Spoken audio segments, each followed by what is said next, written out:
جس مدرسے میں یہ پڑھتے ہیں وہ مدرسہ جہاں ایک کارخانہ ہے، جہاں علم دین کی روشنی وہاں سے پھیلتی ہے، اسی پر ابھی خیرات منڈلا رہے ہیں۔ ابھی جو ہمارے ملک میں حالات ہیں، ہم اور آپ بخوبی واقف ہیں کہ ہمارے یہاں ایک جو معاملہ بہت تیزی کے ساتھ پھیل رہا ہے وہ وقف کا معاملہ ہے۔ حاضرین گرامی، میں چند ہی منٹ آپ کے درمیان رہوں گا۔ یہ ایک اہم معاملہ ہے، ہمیں سنجیدگی سے سوچنا چاہیے اور ہمیں غور و فکر بھی کرنا چاہیے۔ ہمارے بزرگان دین ہمیں کیا رہنمائی کر رہے ہیں اس سلسلے میں، ہمیں وہ سوچ اور فکر بھی اپنے اندر پیدا کرنا چاہیے۔ حاضرین گرامی، جس طریقے سے دیگر عبادت ہے اسی طریقے سے وقف بھی ایک اہم عبادت ہے، اسلام کا ایک اہم رکن ہے۔ یہی وجہ ہے کہ اللہ کے نبی صلی اللہ علیہ وسلم جب مدینہ تشریف لائے تو دو چھوٹے صحابہ حضرت سہل اور سہیل رضی اللہ عنہما کی زمین کو خریدی اور ان کو اللہ کے رضا کے لیے وقف کر دی، جہاں مسجد نبوی کی تعمیر ہوئی۔ ہم اور آپ جو آج جو مدرسہ ہے وہاں سے جو حفاظ تیار ہوئے ہیں، جو ایک ٹیم آپ کے سامنے بھی آئے گی، جو اللہ کے نبی صلی اللہ علیہ وسلم نے جو مدرسہ تیار کیا تھا صفہ،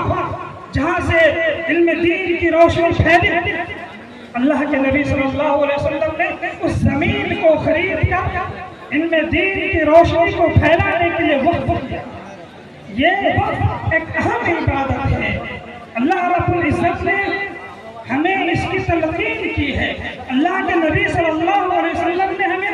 عمل کر کے بتلایا ہے، اور پھر اللہ کے نبی صلی اللہ علیہ وسلم کے بعد جتنے صحابہ گزرے ہیں اور اللہ رب العزت نے ان کو حیثیت دی، طاقت دی، آپ تاریخ کا مطالعہ کریں گے تو کوئی صحابی ایسا نہیں گزرے ہیں جنہوں نے اللہ کے راستے کے لیے اپنی زمین کی، اپنی جائیداد کو وقف کیا۔ اور یہ معاملہ شروع زمانے سے چلا آ رہا ہے اور ابھی تک یہ سلسلہ جاری ہے۔ اس کی وجہ یہ ہے کہ ہم اور آپ جانتے ہیں کہ دنیا میں بہت سارے کام ہم کرتے ہیں جن کا ثواب تو ہمیں فوری طور پر ملتا ہے، لیکن تین کام ایسے ہیں کہ اگر ہم اس کام کو کرتے ہیں تو ہمیں یہاں بھی ثواب ملتا ہے، اور اگر ہم یہاں سے چلے بھی جاتے ہیں تو ان کا ثواب باقی رہتا ہے۔ ان میں سے ایک وقف کا معاملہ ہے کہ اگر اللہ نے آپ کو حیثیت دی، طاقت دی، اور آپ نے اپنی پراپرٹی کو مدرسے کے لیے وقف کیا، آپ نے اپنی جائیداد کو مسجد کے لیے وقف کیا، تو جب تک لوگ وہاں نماز پڑھتے رہیں گے، جب تک بچے اس مدرسے میں تعلیم حاصل کرتے رہیں گے، آپ دنیا میں رہیں یا نہ رہیں مگر آپ کو ثواب ملتا تھا۔ یہ اسلام کا ایک اہم رکن ہے، لیکن بدقسمتی کی بات یہ ہے کہ ہمارے اس ملک میں ہم لوگ اس فریضے کو، اس اہم کام کو، اس اہم عبادت کو کر رہے ہیں، لیکن جو موجودہ حکومت ہے ان کے نگاہ میں اب کوئی ایسی چیز نہیں ہے کہ جن پر وہ قابض ہو اور جن کو فروخت کرے، بلکہ اس کا نظریہ یہ ہو گیا ہے کہ اب مسلمانوں کے پاس ایک بہت بڑی پراپرٹی ہے، وہ وقف کی جائیداد ہے، کیسے ہم اس کو قبضہ کریں، کیسے اس پر کنٹرول حاصل کریں، اور کیسے اس پر اپنا تانا شاہی جمائیں، اور کس طریقے سے اپنے اس کو صرفہ میں لائیں۔ یہ اس کا نظریہ ہے، اور اسی نظریے کی بنیاد پر انہوں نے اس معاملہ کو دونوں صدنوں میں بھی لایا، اور دونوں صدنوں سے بھی اس معاملہ کو پاس کر لیا، اور